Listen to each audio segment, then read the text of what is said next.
What's good, y'all? It's your favorite ELA teacher, Miss Winsley, aka Natty Geek 78, and I'm here to talk about why, when you're adding evidence to your essay, you should just spit. So let's immediately get started. First thing we want to do is we want to redefine evidence. So, of course, evidence are words, phrases, or sentences from a source, primary or secondary, that you use to support a position. Why do we have to use evidence in our essay or our writings? Well, one, it helps support your claims and your ideas. It's going to help you develop and build your credibility or your ethos as a writer. And lastly, it demonstrates how you can use outside sources other than your brain. Now, when should you use evidence? You always want to use evidence in any essay, basically. Informative, explanatory, argumentative, persuasive, literary responses, research papers, dissertations. Point blank, you have to use evidence. Nobody wants to just hear your words. They want to see how you support and strengthen your words with specific evidence. So now let's play a little game called Myths versus Facts. Now on the screen, you see a plethora of statements that typically young student writers talk about when they are talking about inserting textual evidence. So we're going to play a little game of Myths versus Facts.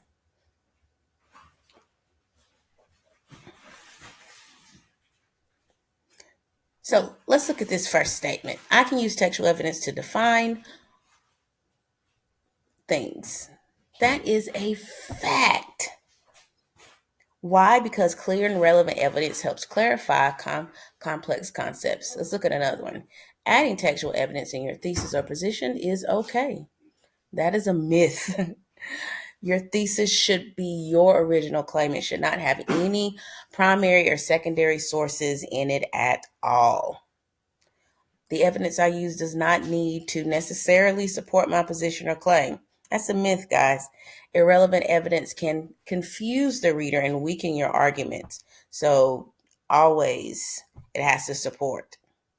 You should always explain how or what your evidence proves or demonstrates. Duh, that is definitely a fact. Embedding evidence isn't enough. You have to explain how the quote supports your argument. Don't explain what the quote means. Explain how it supports your argument, regardless of the essay type. Breaking down the evidence and its significance and relevance is key. So let's look at four more and pause and see if you identified them correctly as either myths or facts. All right, so the first one is definitely a myth. Second one is a fact. The third one, a fact. And the last one is a myth. So the first one, the more textual evidence I use, the stronger my essay. Irrelevant evidence can confuse the reader and weaken your argument. So just because you try to litter your essay with a bunch of different textual evidence to try to increase your word count or your page count, a good professor or reader of your essay is going to just be confused, and it's actually going to weaken your argument and make it harder. Paraphrasing or summarizing are valid ways to incorporate evidence. Yes, they can be just as effective as direct quotes, but you must always cite the original source. A lot of young writers, when they are paraphrasing or summarizing, they forget to include that source where they got the paraphrase or summarized information from. The third one, evidence can be used to summarize, paraphrase, or written verbatim. So you want to present evidence by either summarizing or paraphrasing, but you want to avoid over quoting, or so you want to try to have a good balance and make sure you properly cite. And the last one, if an evidence quote is obvious, I don't need to frame or introduce it. All evidence quotes need a suitable setup. You should never just throw a quote in on the reader. You should always set it up. Hence the S of spit. All right, next one. All right, so here are four more. Let's go through these. So the first one, quoting long passages shows deeper understanding. That is a myth. I don't need direct quotes in my essay to prove my claim of position. That is a myth. Direct quotes offer precise language, so you want to make sure you have more direct quotes than you have paraphrased or summarized quotes. Quoting long passages so deeper understanding, that is definitely a myth. Just because you have a long passage does not mean that you know anything. It actually tends to overwhelm your argument and distract from your knowledge. Introducing or setting up your quote is not optional. That's a fact. It's mandatory. And if an evidence quote is obvious, I don't need to frame it or introduce it. Yeah, that's a myth. Every single piece of evidence needs to have its entire spit process. So here are all of the statements in order between fact and myth. Feel free to pause and jot them down on your notes. So the next thing I want to talk about is how to present evidence. Now, there are 3 key ways that you can present evidence. You can quote it, you can paraphrase it, or you can summarize it. Now, when you quote it, you present the idea exactly as it appears. So meaning you copy it verbatim from the sourced text. Paraphrasing it means you're presenting the idea by rewriting it in your own words. So you're writing it in your style and in your voice. You're translating the author's words by keeping the similar tone. Lastly, you summarize it where you retell the idea in your own words. So it's a brief 1 to 2 sentences condensed version of a larger text, which is ideal when you are using podcasts, films, or other digital media as a primary or secondary source. So here I give you examples of each way quoted, paraphrase it, and summarize it would look in an essay. So pause and go ahead and look over those and jot down any notes that you need. All right, so now we're getting into the Just Spit. You should always remember this acronym to help you guide and effectively insert evidence or quotes into your essay. So the S stands for set. You're going to set up the evidence or the quote. P stands for place. You're going to place the quote after the setup. Insert is insert the in-text citation, and then T is to tell why the quote is relevant. So let's start with S. S is probably the most detailed. P, I, and T, not so much, but we definitely want to go about S. And with S, I have 4 different ways that you can set up your quote. We're going to go from basic all the way to Herculean. So let's start with the basic. The basic is the introductory phrase. It's where you're going to introduce your evidence with an introductory word or phrase. So, and I have some examples right here. For example, according to the text in addition, the text and the author. Now, there are some rules when it comes to using the introductory phrase approach to setting up your evidence or your quote. You always want to place the comma after the introductory phrase. And remember, the period goes at the end of the in-text citation. So if you look in the bottom, you see here I have my direct quote. My mother is as stubborn as she is religious. Once her mind is made up, that's it. And I have, for instance, Noah declares. Boom. I have, for instance, is my introductory phrase. And then I just have a little complete sentence that just tells what Noah is doing, aka the author. Now, you want to make sure that you remember the introductory element right there. Don't forget the comma after the phrase, and then always put the period after the in-text citation. And notice that the in-text citation goes at the end of the sentence. So that is the basic one. Let's move on to the next one, which is the complete sentence. This is more the easy one. Same thing. You're going to set up the quote with a complete sentence. So not a phrase, just now a complete sentence. And when you use a complete sentence, you place a colon after that sentence. Period still goes at the end of the in-text citation. So let's look at the example. Author Trevor Noah recounts one evening on a minibus when describing his mother's rigid personality. That's a complete sentence. So first step, come up with the sentence you want to do to set up your piece of evidence. And then you put a colon after it, and then you provide the direct quote. Notice that the basic and the easy are all going to be used with a direct quote. So you have your complete sentence. Don't forget the colon. And then, of course, the in-text citation goes at the end of the sentence. And then the period goes after the in-text citation. All right, moving on to the medium. Now we have an explanatory phrase. So the explanatory phrase is you're setting up the evidence with a phrase, and then you're ending with a closed off citation, another direct quote. So the first three are ways you can use a direct quote. Now, the explanatory phrase should be a single phrase or sentence. It should not be anything more than that. So you want to make sure that you add a comma after your explanatory phrase or sentence. And remember, the period goes at the end of the sentence after the in-text citation. Hopefully you're seeing a pattern here. So if you look at the example in the bottom left, in chapter 9, the mulberry tree, Noah vividly describes thee. That's my explanation phrase. It's not a complete sentence. That's why it's a phrase. In chapter 9, the mulberry tree, Noah vividly describes thee. And then I have the rest of my quote. So remember, explanatory phrase, because it's a phrase or an introductory element, you got to add the comma. And then, of course, you have the in-text citation at the end. Now, if you notice, this one just has the page number. In MLA citation, here's a interesting geek tip.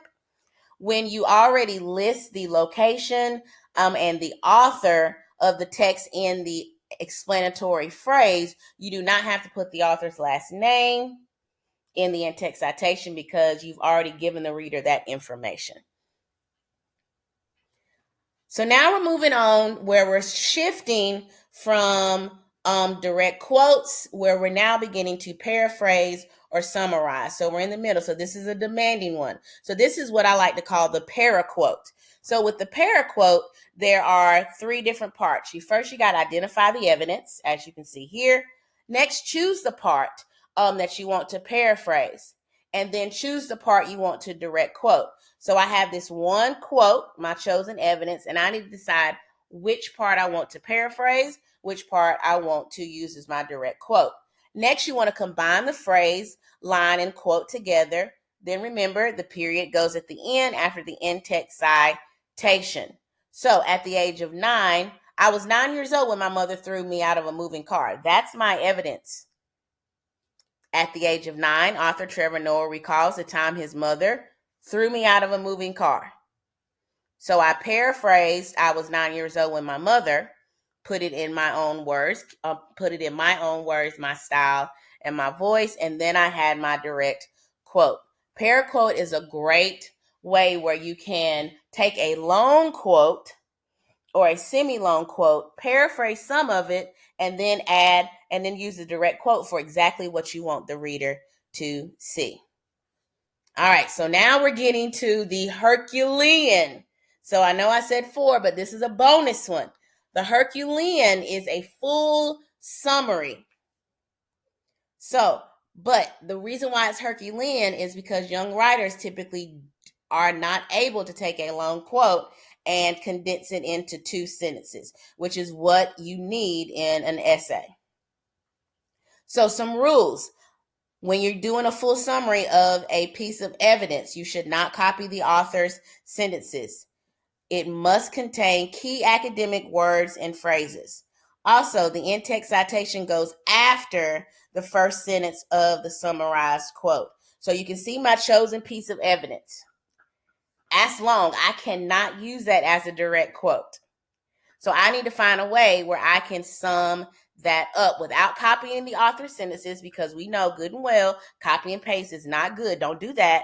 And I must maintain the spirit of the original source. So I must contain key academic words and phrases. So if you pause and take a look at the summarized version, notice that I have some key words and phrases from the original. And also I have the in-text citation. Now, the in-text citation, when you're doing the Herculean full summary, it goes after the first sentence of the summarized quote.